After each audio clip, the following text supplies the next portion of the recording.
Sejarah awal Inkar al-Sunnah. Pertanda munculnya Inkar al-Sunnah sudah ada sejak masa sahabat, ketika Imran bin Husain sedang mengerjakan hadis. Seorang menyela untuk tidak perlu mengerjakan, tetapi cukup dengan mengerjakan Al-Quran saja.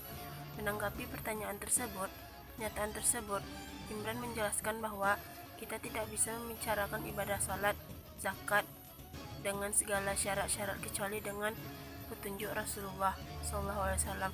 Mendengar penjelasan tersebut, orang itu menyadari kekeliruannya dan berterima kasih pada Imran. B. Perkembangan Inkar al-Sunnah pada masa klasik. Menurut Imam Syafi'i, kelompok Inkar al-Sunnah muncul di penghujung abad kedua atau awal abad ketiga Hijriah pada saat pemerintah Bani Abbasiyah. Mereka menempatkan diri sebagai kelompok tertentu. Mereka mendukung paham menolak sunnah. Perkembangan Inkar al-Sunnah pada masa modern. Inkar al-Sunnah periode modern muncul pada abad ke-14 Hijriah. Seorang Yahudi bernama Ignaz Goldziher melalui karangannya Muhammad Danish Stadin. Dan Goldziher orang yang berperan dalam mengubah pola studi Islam dengan perubahan yang sangat radikal dan substansial. A. Mengidentifikasi kelompok Inkar al-Sunnah pada periode klasik. Menurut Imam Syafi'i ada 3 kelompok Inkar al-Sunnah. 1. Khawarij, 2. Syiah, 3. Mu'tazilah. B. Mengidentifikasi kelompok Inkar al-Sunnah pada periode modern.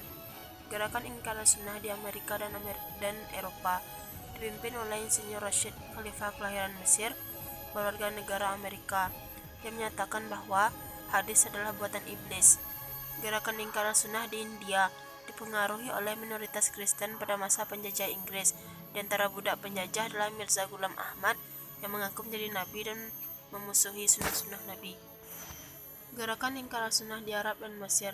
Gerakan Inkar al-Sunnah sudah cepat merambah ke Mesir pada masa Muhammad Abduh dan sesudahnya. C. Membandingkan kelompok Inkar al-Sunnah periode modern dan klasik.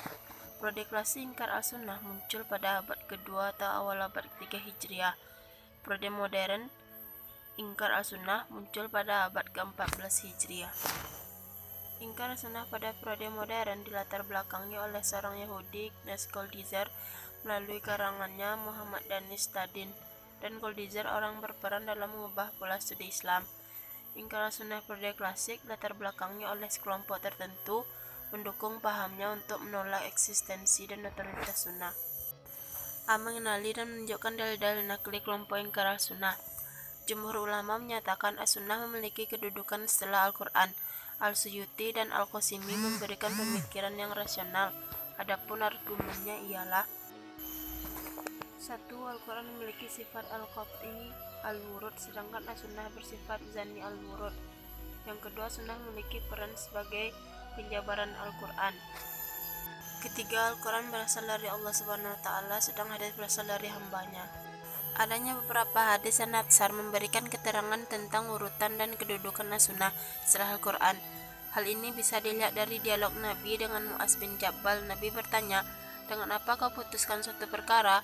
Mu'az menjawab, "Dengan kitab Allah. Jika tidak ada nasnya, maka dengan sunnah Rasulullah. Dan jika tidak ada dalam sunnah, maka dengan berijtihad."